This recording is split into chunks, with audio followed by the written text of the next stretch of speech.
Hey, it's Katie Daly, and you're listening to my interview with Buddy from Census Fail on 89.5 FM WSOU. How was it as like a local band starting out in Jersey, like in the scene? It was great. I mean, there was a great local scene when we first started.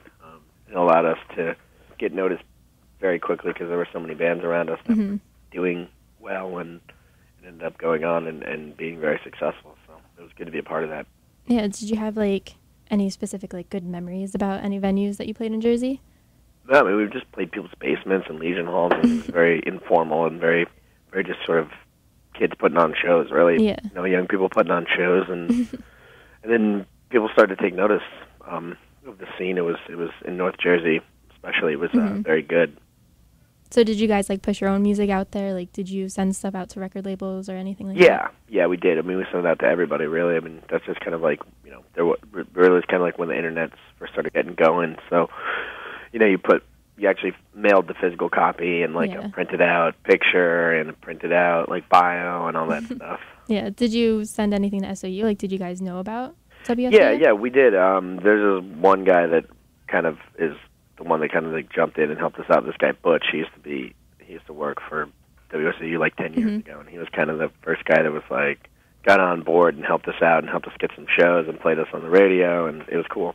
So how did it feel to first hear your songs on WSOU? Like, it was cool. I used to deliver flowers.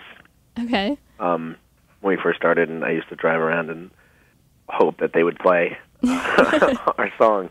So you didn't call up all the time and request your stuff? Well, I would. I used to call all the time.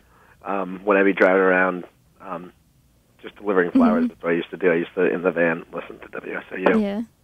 So do you think that WSOU definitely influenced you guys as a band? It definitely helped out. I mean, I think that it was definitely, you know, at a time when I think radio might have been a little bit more impactful, and especially college radio, you know, because it was really, you know, where you're getting new music from, and people were getting, you know, new music from going to shows and, you know, local radio, and the internet really kind of wasn't the spot to go to find out about bands. It was like you got to go to shows, you got to, you know, listen to the radio. You know, you can't. It's not just kind of like it's up on Facebook, you know, existing, you know, until you stumble upon it. It was a different way that people discovered music. That was one of the ways I think listening to WSOU was definitely a way that some of the bands in the genre started to gain, you know, some notice. At least, you know, I would say From Autumn to Ashes. Everybody used to play that one song with the girl that would sing. I forget the name of the song, but they used to play that song all the time. They used to play Thursday, you know, My Chem, and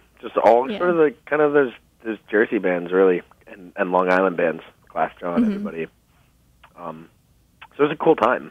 So do you think like it brought like a bigger fan base to your shows? Like, would you say? Yeah, absolutely. I mean, I think that it did. I think that, you know, lots of people used to and still do listen to WSOU to kind of hear what's going on with more. Now, you know, now it's definitely heavily way more metal. I'd say, but you know, 10 years ago it's kind of like more of a mix of everything, because there definitely at that time wasn't like a really big, like a heavier scene like back then.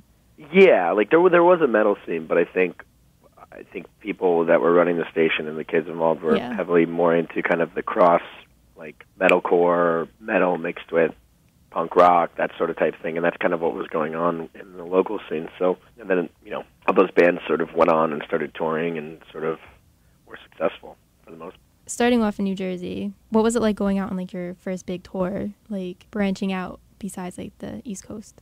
It was awesome. I loved it. I mean, I still love touring. I still love traveling. I still love playing. Go from city to city and playing every night, and it's still something I definitely love about being in a band. Do you have anything to say about college radio stations? I like them. I think they're important, and I think that more and more so you're finding that people can find out about good music through college radio, because, you know, no one's playing anything good on the you know, different, we call it like terrestrial. top 40s, Yeah, you know what I mean? So it's like there's definitely specific good college radio stations throughout the country. And one of them is, you know, one of the best is WSOU. So, thanks. You know, and I think they're influential, and I think people listen to it wider than just the kids that go to school there. You know? Yeah, definitely. With like us specifically, I know people from my hometown in Bergen County listen to SOU, which is like 40 minutes away. So yeah, I love this place so much. Like the music is so important and stuff. Yeah, it's awesome. Well, thanks again. Yeah, thank you.